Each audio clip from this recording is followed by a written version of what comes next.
나는 무너지고 있었다. 회사에서의 내 자리는 더 이상 필요하지 않았다. 퇴직이라는 단어는 거창하지 않았다. 그저 이번 달까지만 나오시죠라는 짧은 통보 한 줄이었다. 책상 위에 남은 컵, 회사 로고가 박힌 노트, 누구도 가져가지 않을 우산 하나. 내가 그렇게 빠져나간 자리는 너무나 쉽게 비워졌다. 집으로 돌아오는 지하철 안에서 사람들의 얼굴을 훔쳐봤다. 누구는 스마트폰으로 게임을 하고 있었고, 누구는 전화기를 붙잡고 누군가와 실랑이를 벌였다. 그리고 나는 눈을 감고 조용히 손을 무릎 위에 얹었다. 집에 도착하니 아내는 식탁에 앉아 있었다. 말없이 내 얼굴을 본 그녀는 다 안다는 듯 고개를 끄덕였다. 수고했어요. 그 말 한마디에 나는 그날 밤 한참을 울었다. 말없이 소리 없이 며칠을 멍하니 보냈다. 그때쯤 우편함에서 낡은 엽서 한 장이 발견되었다. 보낸 사람은 고모였다.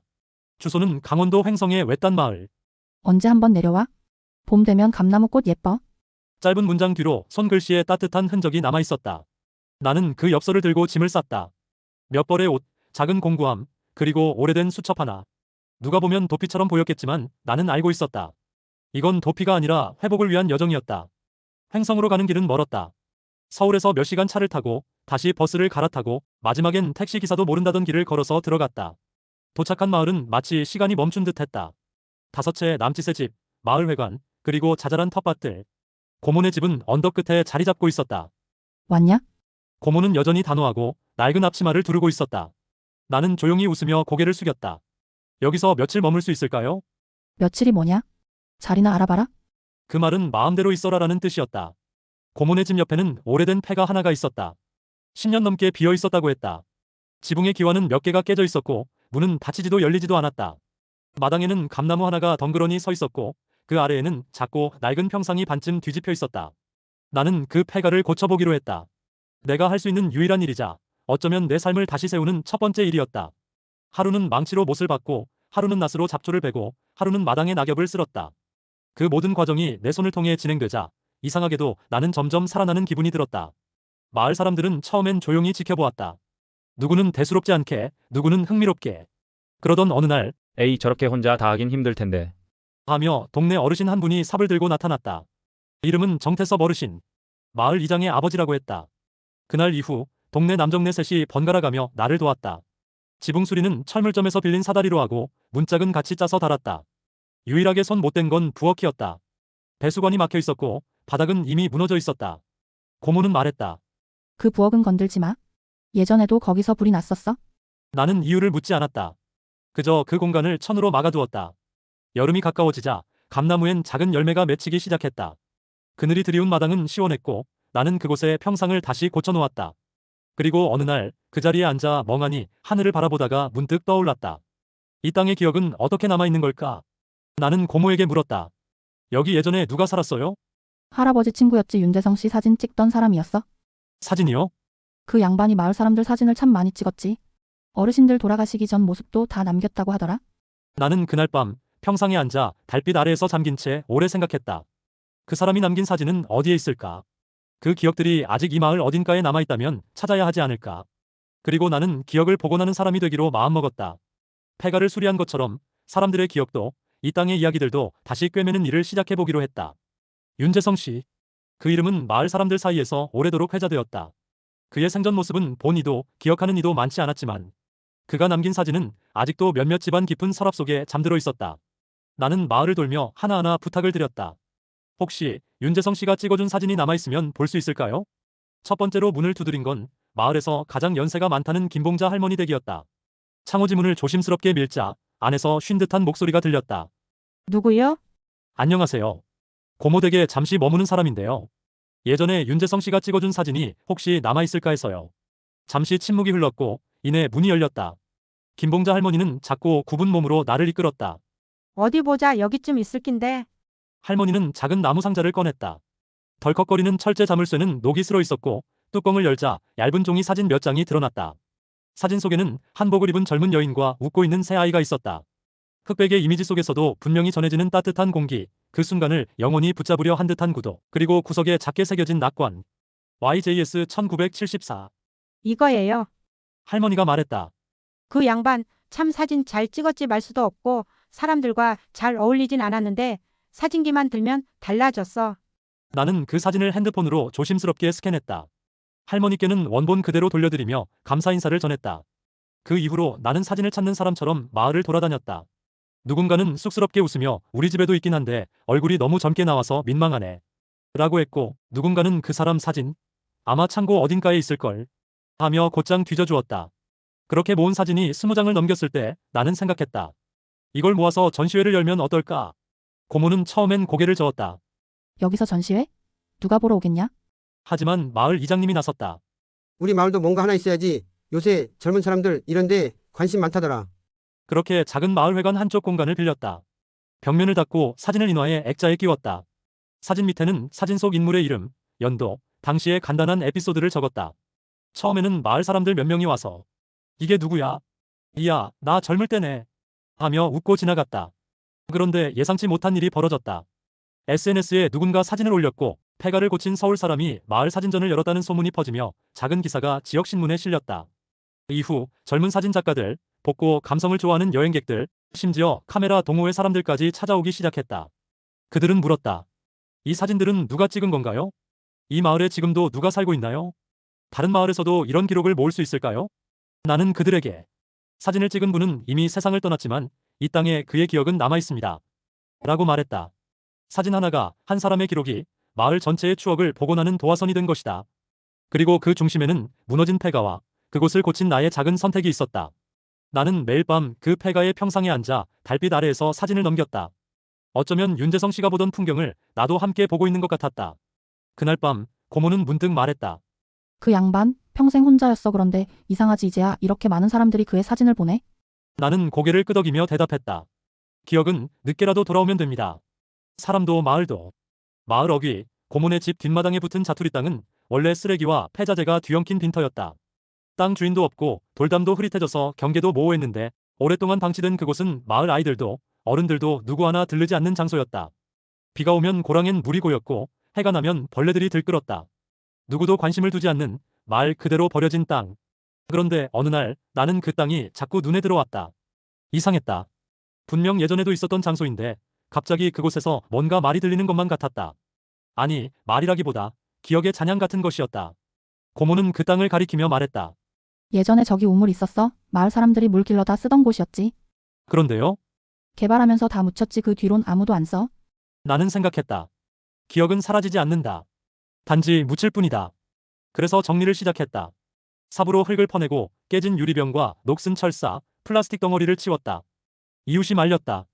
야, 거기 왜 건드려? 벌레 나와. 하지만 나는 멈추지 않았다. 고요했던 땅을 다시 열어보고 싶었다. 그리고 사람들의 기억을 다시 불러내고 싶었다. 며칠을 들락거리자 고모가 말했다. 도대체 거기서 뭐 하려는 거냐? 나는 웃으며 말했다. 작은 라디오 방송국 하나 만들어 보려고요. 뭐라고? 마을 사람들 목소리를 담을 거예요. 고모는 한숨을 쉬며 방으로 들어갔다. 다음 날 고모가 낡은 카세트 플레이어 하나를 건넸다. 이거나 써. 옛날에 내 삼촌이 썼던 거야. 동네방네 뮤직쇼 한다고 들고 다녔지. 나는 웃으며 그걸 받았다. 삼촌 기억도 같이 틀어야겠네요. 장비는 없었다. 컴퓨터는 중고로, 마이크는 고모가 교회에서 빌려다 줬고 믹서는 친구놈이 폐교에서 가져온 걸 고쳐줬다. 모든 게 낡고 어설펐지만 땅 위에 다시 기억을 앉히는 데는 충분했다. 처음은 혼자였다. 낮에는 밭일, 밤에는 낡은 컨테이너 안에서 노트북에 마이크를 연결해 녹음을 시작했다. 안녕하세요. 여기는 마을 끝 작은 언덕, 기억을 틀다 라디오입니다. 첫 번째 방송의 제목은 고모의 젓갈 이야기였다. 고모는 처음엔 쑥스러워했지만 나중엔 녹음이 끝난 후 내게 물었다. 그거 마을 회관에도 틀 수 있냐? 물론이죠. 스피커 하나만 있으면 됩니다. 그날 밤 마을 회관에 고모의 젓갈 이야기가 울려 퍼졌다. 누군가는 웃었고 누군가는 울었다. 저건 네 엄마 목소리 같아. 아냐, 저건 경순이 고모 얘기야. 기억은 들릴수록 살아났다. 어느 순간 사람들은 자발적으로 사연을 보내오기 시작했다. 나도 예전에 있었던 일 하나 얘기해볼까? 우리 집 강아지 죽은 이야기, 아직도 꿈에 나와. 그때 그 노래 그거 아직도 기억나. 나는 그 사연들을 편집하고 음악을 얹고 다시 마을에 틀었다. 어느 날은 장날에, 또 어떤 날은 비 오는 날 카페 대신 회관에서. 방송은 퍼졌다. 이웃 마을에서 전화가 왔다. 혹시 우리 할머니 이야기 좀 들어줄 수 있나요? 도시에서 자란 청년도 찾아와 말했다. 혹시 팟캐스트로 올리실 생각 없으세요? 그때 나는 느꼈다. 이 자투리 땅은 과거를 기억하게 하는 공간에서 사람들이 다시 말을 하게 만드는 무대가 되고 있다는 걸. 마을 이장은 내게 말했다. 이제야 사람들이 모여 그전엔 회관 와서 말하는 사람도 없었거든. 나는 대답했다. 말이 살아야 땅도 살아납니다. 그리고 어느 날 고모가 조용히 내게 이런 말을 했다. 너도 살았구나. 예. 내 목소리가 이제 좀 살아있네. 그 말에 울컥했다. 퇴직 이후 처음이었다. 누군가 내 삶을 긍정해주는 느낌. 말이 되어 돌아온 사라졌던 시간들 속에서 나는 내 이름을, 내 온기를 되찾고 있었다. 한밤중에 라디오 녹음을 마친 뒤 늘 하던 습관처럼 노트북을 닫으려는데 무심코 띄운 창 하나가 눈에 걸렸다. 경매스쿨 현미경 토지기 본반 수강생 후기. 썸네일에 적힌 문구는 퇴직 2년차, 저는 땅에서 답을 찾았습니다. 한 남자의 얼굴. 나보다 조금 더 나이가 많아 보였지만 눈빛이 살아있었다. 그 눈빛이 자꾸 내 안에 무언가를 찔렀다. 저 사람은 다시 살아가고 있구나. 이틀 후 나는 그 강의에 등록했다. 진짜 땅을 배워보고 싶습니다. 내가 적은 첫 문장이었다. 그건 공부를 위한 다짐이 아니라 살아남고 싶다는 절박함에 가까웠다. 첫 강의 날. 작은 교실, 20명 남짓한 수강생들. 누구도 말 많지 않았다. 하지만 그들의 눈빛엔 이번엔 정말 제대로 해보자는 긴장감이 흐르고 있었다. 강사는 말했다. 부동산은 그냥 숫자가 아닙니다. 사람의 삶이 묻어있는 기록이고 사람과 사람 사이의 선택입니다. 그 말이 내 가슴을 쳤다. 나는 기억을 틀다 라디오에서 누군가의 삶을 소리로 기록하고 있었고 이곳에서는 그 삶이 어디에 어떻게 담겼는지를 배워나가는 느낌이었다. 첫 임장은 강화도였다. 낙찰된 땅을 둘러보러 가는 길, 나는 사람들 틈에서 조용히 걸었다. 그 땅은 좁고 깊은 골짜기 속에 있었고 지적도와 현실이 맞지 않았다. 그런데 강사가 말했다. 이 땅은 누가 보기엔 쓸모없어 보일지 몰라도 이 길 하나가 모든 걸 바꿉니다. 그가 손으로 가리킨 건 좁은 진입로 한쪽에 박혀있던 표지석. 이거 보셨나요? 이게 공공도로의 증거입니다. 여기서부터 이 길은 살아있습니다. 사람들이 고개를 끄덕였고 나는 입을 다물었다. 마치 죽은 줄 알았던 공간에서 다시 물이 흐르기 시작하는 걸 보는 기분이었다. 그날 밤 나는 라디오 방송에서 땅의 기억이란 주제로 이야기를 했다. 우리는 땅을 보고 있지만 사실은 시간과 삶을 보고 있는지도 모릅니다. 며칠 후 카페에서 한 중년 여성이 찾아와 말했다. 혹시 라디오 하시는 분 아니세요? 네. 그 목소리 알 것 같아요. 기억을 틀다 해서 위로받았어요. 처음이었다. 낯선 사람의 입에서 내 삶의 조각이 의미를 가진 순간. 경매 공부는 어렵고도 재밌었다. 엑셀에 권리 분석을 하고 지분을 쪼개고 세금과 법률을 계산하는 건 내게 생소했지만 이상하게도 살아있는 감각을 깨우는 일이었다. 그리고 어느 날 강사가 내게 말했다. 이번 실전 입찰 같이 해보실래요? 나는 망설였다. 두려웠다. 하지만 그날 밤 고모가 말했다. 네가 요즘 제일 밝게 웃는 때가 뭔지 알아? 경매 공부할 때야. 그건 네가 살아있다는 뜻이야. 그래서 신청서를 냈다. 첫 입찰. 군산시 구암동 237번지 대지와 창고. 나는 그 물건의 상황 사진을 인쇄해서 밤마다 곁에 두고 잠들었다. 예전 회사 프로젝트 기획서 쓸 때처럼 자료를 정리했고 도면을 분석했다. 그리고 입찰 전날 마지막으로 들렀다. 마을 골목 어귀에서 70대 노인이 말했다. 그 창고 5년 전까지 소금 창고였어요. 사람이 드나들진 않았지만 언제나 조용히 있었지. 그 한마디가 내 마음을 결정지었다. 여긴 조용히 존재하던 장소다. 내가 조심히 이어가자. 입찰가를 적으며 손이 떨렸다. 이건 단지 숫자가 아니라 내 삶의 다음 문장이다. 낙찰은 받지 못했다. 3등이었다. 하지만 내 안의 기억은 낙찰됐다. 스스로를 믿고 도전한 그 순간 나는 그 어떤 가격보다도 큰 자존감을 얻었다. 낙찰은 실패했지만 나는 무언가를 얻은 느낌이었다. 그날 이후로 아침에 일어나는 기분이 달라졌다.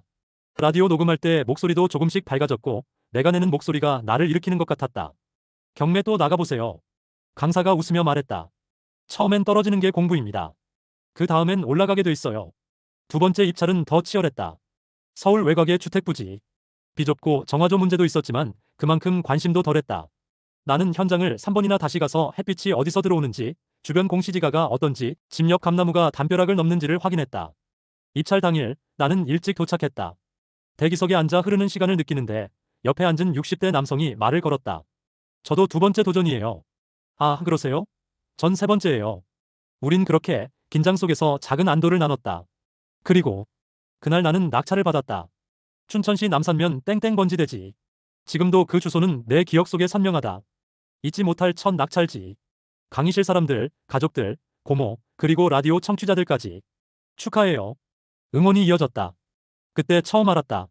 사람들이 이렇게 따뜻하다는 걸. 그 땅은 도로에서 반뼘 들어간 자투리였지만 나는 그곳에 작은 컨테이너 사무실을 들였다. 라디오 녹음실로 썼고 주말엔 마을 아이들을 위한 기억 캠프라는 이름의 공간도 열었다. 네가 여길 바꿔놨어. 고모가 울먹이며 말했다. 여긴 그냥 버려진 땅이었는데 지금은 누군가의 목소리가 자라는 곳이 됐어. 그 말은 내게 인생 최고의 상장이었다. 내가 변한 건 땅을 샀기 때문이 아니라 그 땅 위에 사람을 다시 올렸기 때문이다. 경매는 돈을 벌기 위한 수단이 아니라 내 삶을 되찾는 언어가 되었다. 누구는 그걸 도면과 권리 분석으로 풀고 나는 그걸 목소리와 라디오로 풀었다. 지금도 나는 가끔 춘천에 간다. 작은 컨테이너 앞에 앉아 햇살이 내리는 길을 바라보며 생각한다. 그때 그 땅이 아니었으면 나는 지금 어디에 있었을까?